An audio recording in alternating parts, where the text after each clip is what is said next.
भोपाल में दिग्विजय सिंह की दुआ पर भाजपा ने सवाल उठाए हैं। आपको बता दें, भाजपा के प्रवक्ता नरेंद्र सलूजा ने एक्स पर पोस्ट किया और उन्हें घेरा है। दिग्विजय सिंह ने ईदगाह पर दुआ पढ़ी थी और बीजेपी ने दिग्विजय सिंह को राजगढ़ी चच्चा जान बताया है। जिनका राम में विश्वास नहीं, वो जीत की दुआ करने पहुंचे, ये बीजेपी की ओर से एक बयान आया है।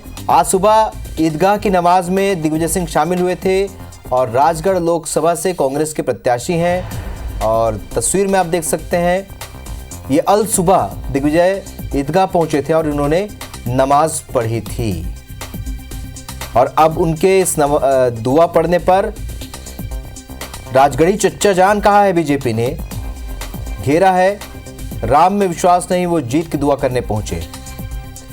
ब्रिजेश जैन हमारे सहयोगी इस खबर पर हमारे साथ भोपाल से लाइव जुड़ रहे हैं। ब्रिजेश, साल चुनावी है, वक्त चुनाव का है, तो ऐसे में जाहिर सी बात है हर विषयों पर चुनावी राजनीति शुरू हो चुकी है। इस बार दिग्विजय सिंह जब दुआ पढ़ते हैं तो बीजेपी निशाना साधती है।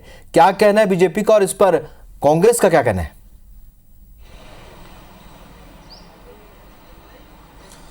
बिल्कुल, देखिए, दिग्विजय सिंह भोपाल में ही रहते हैं और दिग्विजय सिंह जो है वे हर साल ईदगाह पर पहुंचते हैं और वहां सामूहिक जो नमाज होती है ईद की, उसमें शामिल होते हैं और शुभकामनाएं देते हैं, बधाइयां ईद की मुस्लिम धर्मावलंबियों को देते हैं और साथ ही दुआ में भी शामिल होते हैं। लेकिन इस बार दिग्विजय सिंह की दुआ की जो मुद्रा थी वो हाथ जोड़कर नहीं थी, हाथ खोलकर थी। और यही वजह है कि बीजेपी इस पर तंज कस रही है, बीजेपी पलटवार कर रही है।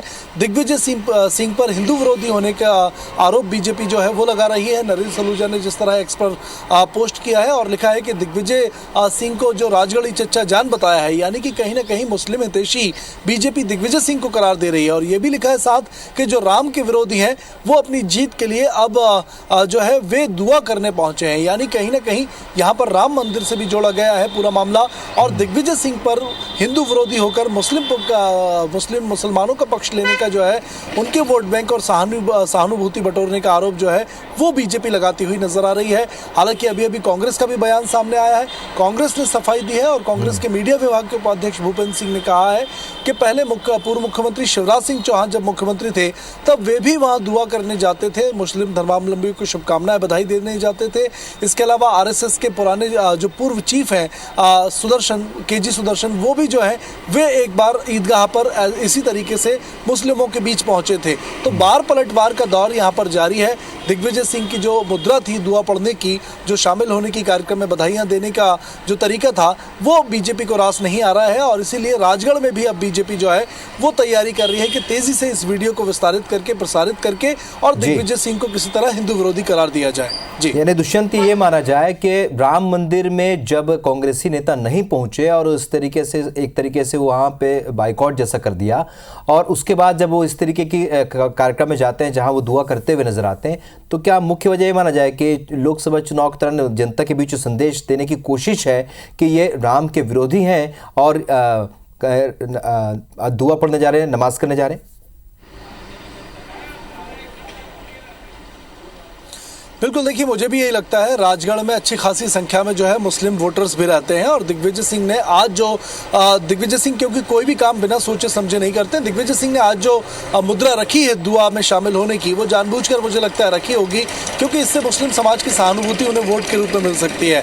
और यही वजह है कि बीजेपी भी अच्छी तरह से जानती है कि राजगढ़ की जो लड़ाई लगातार जारी है, लोकसभा चुनाव जारी है, उसमें दिग्विजय सिंह मुस्लिम पक्ष की सहानुभूति लेने की कोशिश कर रहे हैं। तो कहीं ना कहीं अब इसको मुद्दा बनाकर हिंदू पक्ष के जो वोट हैं वो बीजेपी लेने की कोशिश कर रही है। राजगढ़ में भी ये पूरा मुद्दा उठेगा, लेकिन बीजेपी जो है लगातार राम मंदिर से जोड़कर और राम विरोधी जो तमाम बयान मंदिर के विरोध में, मंदिर के कार्यक्रम के विरोध में जो दिए गए थे, उससे जोड़कर दिग्विजय को हिंदू विरोधी बताने में जुटी हुई है। बिल्कुल, और विरोध पूरा राम मंदिर से जुड़ा हुआ है, लेकिन कहीं ना कहीं अब लोकसभा चुनाव में से भुनाने की कोशिश लगातार चल रही है। दुष्यंत, बहुत शुक्रिया इस जानकारी के लिए।